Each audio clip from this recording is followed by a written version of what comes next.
Welcome to Real Estate Real World, where we talk to the movers, shakers, and leaders that are getting it done right now in the real estate industry and beyond. Your host, Marguerite Crespillo, started this podcast simply dedicated to call people about what's really happening in this crazy roller coaster ride of real estate. Be sure to subscribe on iTunes and stay up to date on the newest stuff by adding yourself to the list at www.realestaterealworld.com. Now your host, Marguerite Crespillo. Hello, everybody. Marguerite Crespillo, and it is time for Real Estate Real World. So we're super excited you are here today joining us. We have, I think, 120 or 30 episodes or more right now. So if you have not listened to all of them, go listen to all of them on your favorite podcast apps out there. Today, we have an extraordinarily special guest. I know I always say that, but this one is more special than most. I met him when he was about 5 years old, when I started dating his dad, who now I have been with for 37 years. And I will tell you, I'm super honored to be his bonus mom for the last 37 years. And I'm really proud of all that he's done. Most importantly, I love my grandchildren. My grandchildren take priority over my bonus son. But today we have him joining us. So please welcome my very special bonus son, Joey Crespillo Jr. Hola. Hola. Hola. So in the rest of the world, you probably go by Joe, but to us, you go by Joey. Oh, you're going by Joey? Yeah, I go switch. I go from Joey to Joe to Joseph, just depending on how serious I want people to take me. Yeah, Joey's kind of the mid-grade. We only call you Joseph if I'm mad at you. Yeah, then you do the Joseph and the Mark and the Crespillo and all that. Usually I have to go through the whole slew of names of kids because all of our kids except Philip are named with a J. So we have Jessica, Jordan, Joey, Jacob, and John. And then there's Jingle. Philip. He says he's the black sheep. I say he's the most special. Then, of course, it depends on who we're talking to. Hey, you just said in my bio, I was the most special guest. Joey, I'm really actually excited. I know we tried to record a podcast several years ago, way back when. I want to say it's been like 10 years. And we both, I don't think it went very well because we never aired it. But, oh no, I think we were having recording issues. I was trying a new app or something like that. And we were having recording issues, so it didn't record. So it never sounds like a similar story that I just told you. Yeah. So for those listeners out there, Joey is starting his own podcast, which we're really excited about, called The Growth Addict. And he tried to record his first one last week and forgot to hit the record button, right? And I only laugh because any podcaster on the planet, every single one of them that I know of, has done the exact same thing. And it's usually always the best conversation. Oh my God, we had the most amazing conversation. We talked about all kinds of stuff. And then you're like, oh, we didn't hit record. Yeah, it was my first conversation too. Like I procrastinated a little to record, and then I got this guy, really high performer, like high net worth, just crushing it. And I didn't have like imposter syndrome, but I was a little nervous to like interview this guy. Like I was blessed to talk to him. And then as we're wrapping up, I glanced to the corner and it says record, but it's blue and it doesn't say recording. And I'm like, oh shit. Really? And then I think you had told me like, oh, don't worry, your first one, you're gonna mess up. And I didn't think I'd mess up that bad. Veto was like, what'd you guys talk about? I was like, I don't know. You would have had to been there apparently. But no, I'm gonna get him back because it was a good conversation. I just gotta eat the crow and let him know that I messed up. My question to you before we dig much deeper into your podcast is, why don't you tell people what it was like growing up with a real estate mom for 30 years? Oh, wow. I think that's the reason I got licensed as a realtor. The only one of our kids that got their license. Yeah. I just put mine inactive though. I'm laser focused on loans and stuff. But yeah, no, it was fun growing up with you guys. The seeing entrepreneurship and how much money you could make. And really, I think it's the time freedom. Obviously, there's risks and stuff, and you've been through markets similar to the one we're about to go through. But man, when it's good, it's good. Like you have time freedom. You can take your family on trips. That's one of the things I love too. If Joey is sick at school, I can go pick him up, and I don't have to clock in at 8 and clock out at 5. I think that's a blessing. Being my own boss can obviously be a curse sometimes too, because sometimes I'll play hooky and not go to school. But yeah, it was the time freedom, and all the people that you get to meet in the industry is good. There's so many creative minds out there in sales, and especially with real estate. I just love all the different things you can do with it. I wish I would have bought more real estate, because I do think there's true wealth in like ownership. We're going into that market to where it's probably going to be a good time to buy. So start building my empire at 43. How about that? Do you remember like what made you actually get your real estate license? What made you think that, oh, maybe I'll follow that path? I told myself as a young kid I would never be a real estate agent. So Okay, so then wait, stop for a second. Why is that? Because I've heard that a lot from realtors' kids. Did you feel like we worked too much, or there was like, what made you not want to go down that road? I don't know. I think it just tries to do the opposite thing that their parents did. I was thinking about that the other day. I've been working through just thinking like everyone has like their childhood traumas and like how they were raised. And I was thinking about it. I was like, I was actually raised pretty good. They're crazy, but like there's a lot of love in the house for sure. Like there was no lack of love. I think I just wanted to try to do my own thing. So I joined the army instead. And I don't, looking back, I think it was a net benefit, but it was crazy to go from the army. And then when I got out of the military, ended up in El Paso. I was in real estate, but appraisal. And then I was like, let me just try this thing that Marguerite was crushing for the past 20, 30 years. And then, yeah, once I did it, I don't think I sold a house for 7 months. I was sitting on model homes like for 8 hours a day, like 5, 6 days a week, and wearing suits. But yeah, I don't think I saw an actual customer for 3 months. But those were the good old days. You're sitting there, oh, please let me get a customer. And then you see him pull up. It's, oh God, please turn around. I don't want to talk to you. But yeah, no, now that I'm not a realtor, I don't miss showing houses in 120-degree heat or 110-degree heat, but it's been such a part of my life. And me and Veto are both in real estate. So I absolutely love and respect the industry. It's a couple things I want to highlight. So Joey, as I mentioned, is my bonus son. So his mom, Kathy, who's an extraordinary human being, we've been very blessed that we have all come together to raise our children together and amicably and get along great.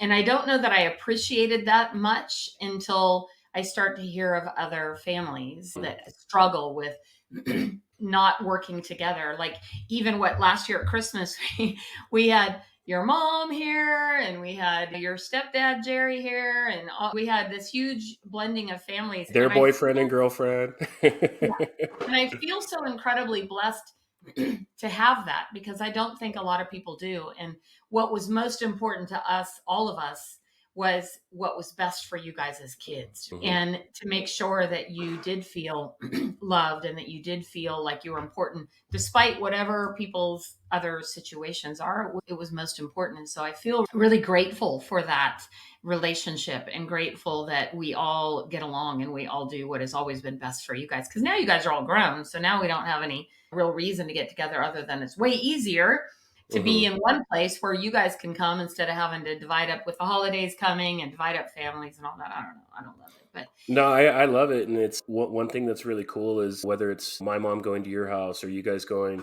over there, I didn't feel like you never had to ring the doorbell. Like we could still just walk in the house, like vice versa. We were like welcome. So it wasn't like, oh, we're just doing this co-parenting for the kids. Like it was, you guys were legit trying to create like an environment that was conducive to that. And I see it. I definitely see it now, like the older I get. The best phone call ever was when you called to apologize. Yeah. You're like, hey, I can appreciate now because I'm a stepdad. Yeah. So yeah. You can appreciate now what it was like, raising chick kids. Oh yeah. That's a couple podcasts to figure out and navigate. Yeah, that's a whole trauma Uh, therapy session, maybe. I don't know. I just see myself in them too. Like when I would say something and they look back at me and I'm like, oh my God, I was just like you, like with Reed. And I remember that. I was like, I need to call Reed and Jerry and let them know, hey, thank you. Yeah, I tell everybody, I said those years between around 14 to 24, kids pretty much are invaded by an alien and they're impossible to deal with. And you can't win, you can't everything, it's a nightmare for teenagehood. And the best thing, like I said, was the ability to be able to communicate with your mom, because instead of it being somebody's fault that you were being nuts, we're like, oh, Joey's just doing this, or we can all come together to help. And I think that's another thing that I feel really blessed for, is to be able to have had those conversations and be able to work together. For sure.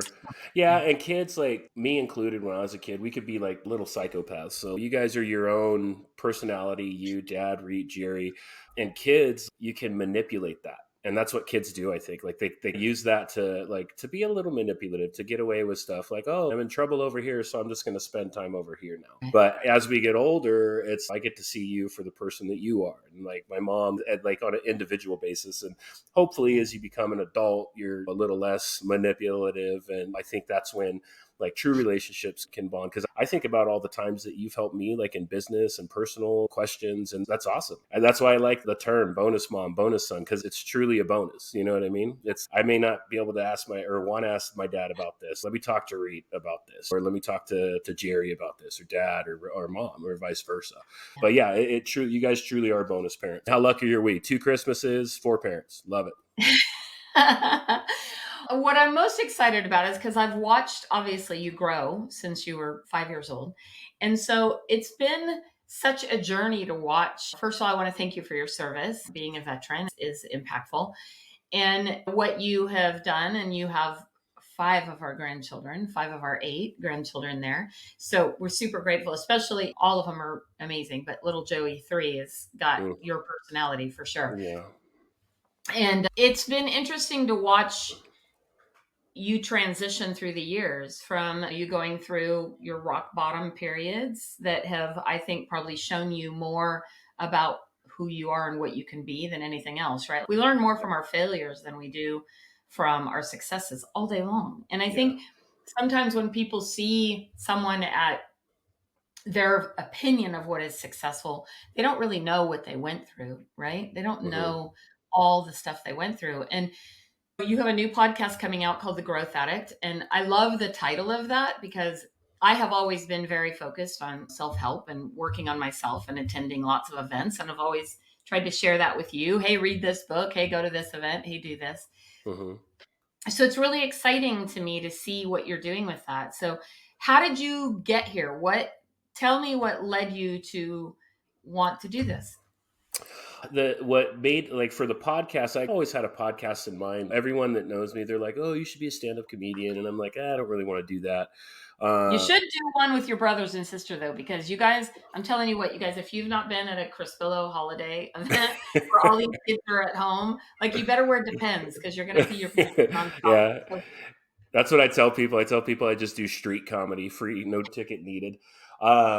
But yeah, like for the podcast came, a gentleman named Sam Crowley came to Elevate El Paso event. And he's got, I think, 20 million downloads. He does like a 10-minute podcast from a Dunkin' Donuts. It's just audio, not even visual. And he coaches people how to do podcasts. So that was the idea. But then I started thinking about the last year that Veto and I have had. We've made some really drastic changes. One of them is in the title, The Growth Addict. The addict part is I've had issues with drugs, alcohol, and stuff in the past. And it was about, stopping that, and not necessarily, you can't kill the addiction, in my opinion, because you have to be addicted to something, and I think that's a good force if you use it right. So we started, I got clean, and that was really easy. I wasn't doing a ton, but I was going back to it, and I'm like, dude, you're 40, come on. So stop that. Congratulations, by the way. That's a huge accomplishment. Thank you. Day to day, right? Yeah, I love it. And I don't know how I did that, but I think the pain was just so bad I actually saved a picture of me, and it was like, I don't know, 3 a.m, and it was just a terrible picture. And I was like, I got to save this because I need to look back on it and see, because I'm done. So fast forward, we sold our house on the east side. So we moved locations. We're still in El Paso, but during that time, Vero and I started focusing on personal growth. And at the time, I was having a lot of panic attacks and stuff like that. And it got to the point where it was almost every other day. Like, it was pretty bad. I was hospitalized for a couple of them. And like, I never really respected mental health until I had to go through it, because I was like, I don't know how I'm going to get through it. Like, it was a very scary place to be. So I started doing research, and I got some infusions from a doctor here in El Paso, and there were ketamine infusions. So I know that sounds weird. Take drugs to not do drugs, but drugs weren't really the problem. But ketamine, what it does is it tightens the elasticity of your brain, and it allows you to open up different neural pathways. Obviously, it's not for everyone. Do your research. I don't know how it worked, but I know it worked. I didn't have a panic attack for 6 months. I didn't even have any anxieties. After that, we met this gentleman, Dr. Guillermo Navarrete, and he helped me lose weight. And I've lost 20 pounds so far. I still keep going down in inches, but I was at a point where I just thought I was going to grow 1 pound to 5 pounds a year until I eventually pop. And that's it. I didn't know how to crack that diet code. He showed me a very simple way. It was simple, like after a couple of weeks when you get used to it, but it was a no sugar diet. And I think a lot of people know, like, just don't eat all the shit you shouldn't eat. I did it, and I lost 20 pounds, and it was amazing. And then we went to this YBL Faith Conference, and that one was all about faith. And we got to do sound bowl healings and meditation and get closer to ourselves. So the long story long, the podcast was basically just this year of focusing on bettering myself, and it actually worked. So I'm like, okay, let me do a podcast and get people that they don't even have to be a master in the area, but as long as you find someone that's a little further ahead than you are to give you a little hand up, you'll have success with that. And like my other guest yesterday she helped me quit smoking. I quit smoking within like instantly overnight. And she was big in the Tony Robbins network. I know you're happy about that too. Veto loves her. She's, Connie, I love you so much. You smell so much better now.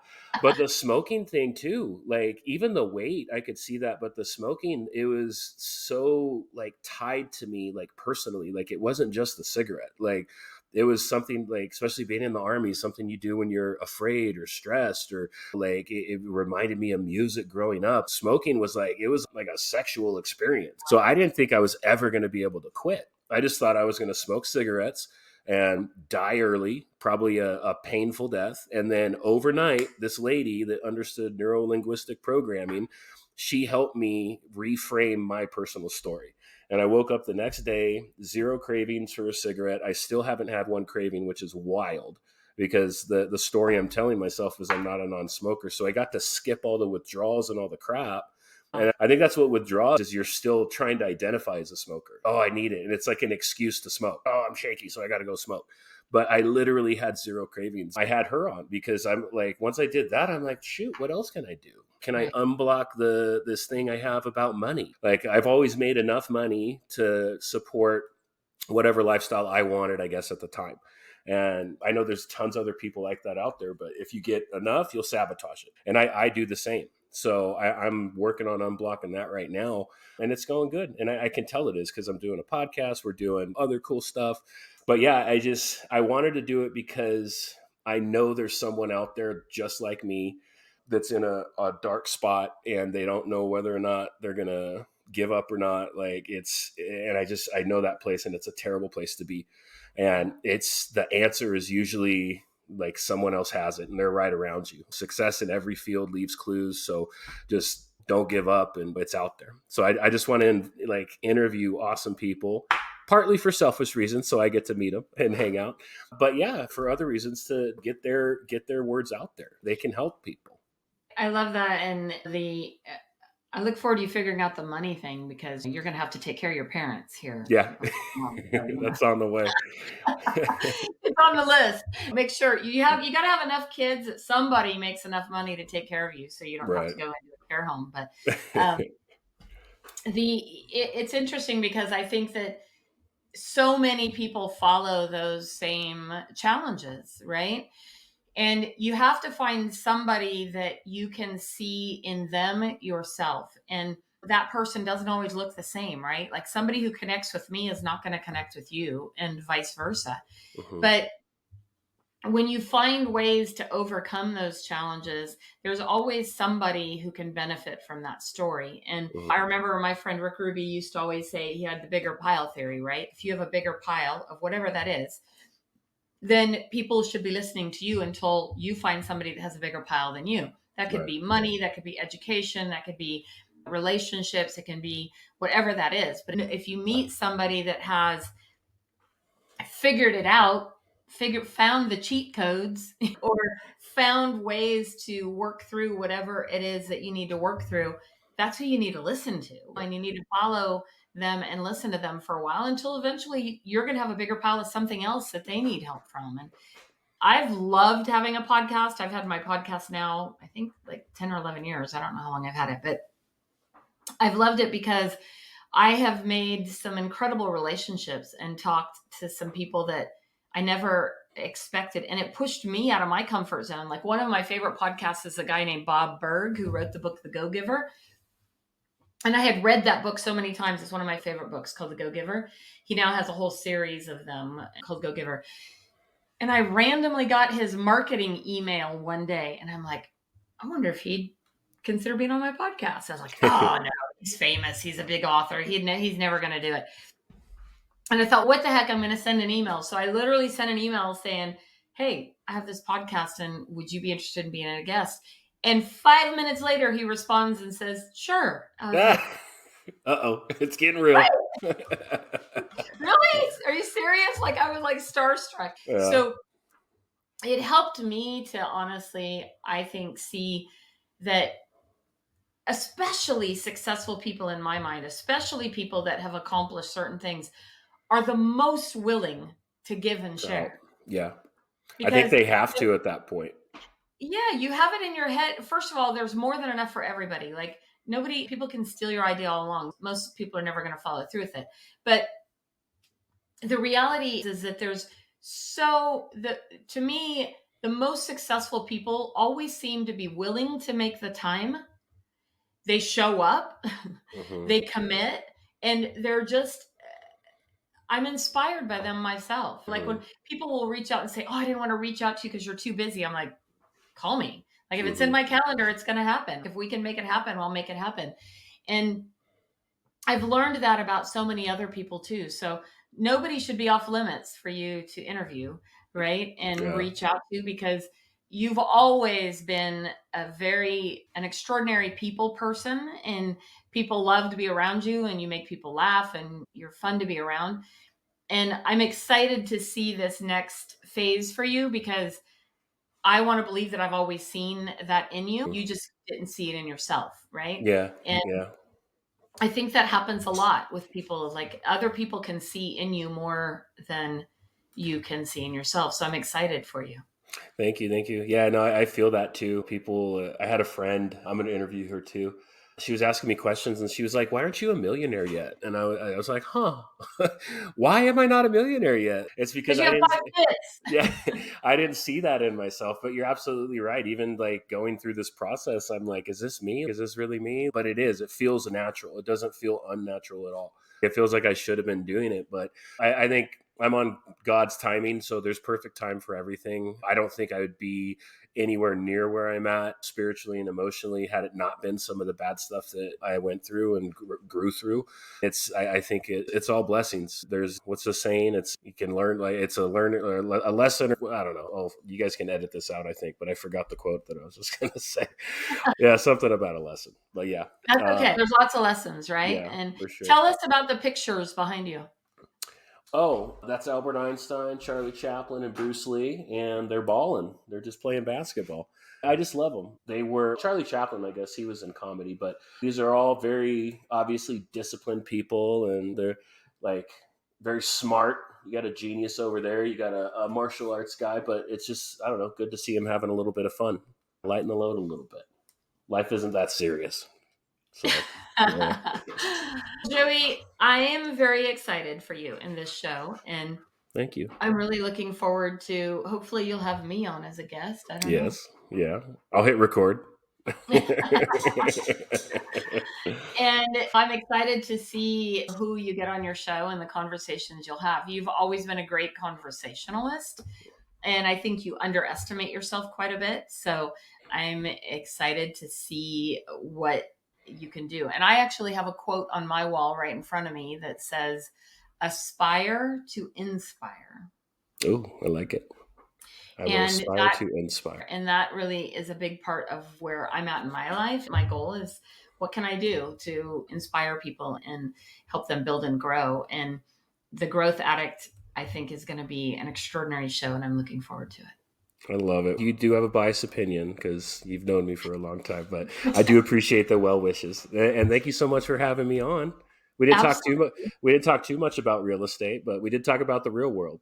We did talk about the real world. We've been in real estate. I don't know what else to tell people other than it is definitely a changing market and things are shifting. But I've been doing this for 30 years, and great agents do well in any market, and you just have to learn to shift and adapt and adjust. And I think your wife Vero has been a great example of that. I need to get her on the show too, but I might have to get a translator for her. I'll translate. We got to translate the cuss words. I don't know. Yeah. Oh, I love that woman to death. She's pretty amazing. You got lucky with her. I'm telling you what. Yeah, she's a pretty amazing human being, and she's got a great story. So I want to have her on the show too. Well, thank you, Joey, for joining us today. And thank you, everybody, for joining us on Real Estate Real World, where we get to talk to all the cool people, including our family. And we get to tell the stories of both success and challenges in the real estate world. So be sure to listen and follow us on all the podcast stations and channels, and be sure to share with your friends. Thank you so much for joining us again today, and go make it a great day. Thank you for joining us today on Real Estate Real World, where we talk with masters and leaders in real estate and beyond on how we can raise the bar in our industry. Please subscribe over on iTunes. And while you're there, be sure to give us a review. Your reviews encourage us and help others find our podcast. For show notes and hot topics on what's going on right now in our real estate industry, hop on over to www.realestaterealworld.com and add your name to our email. Thanks again for listening. And go out there, be a part of the elite masterclass in raising the bar on the real estate industry.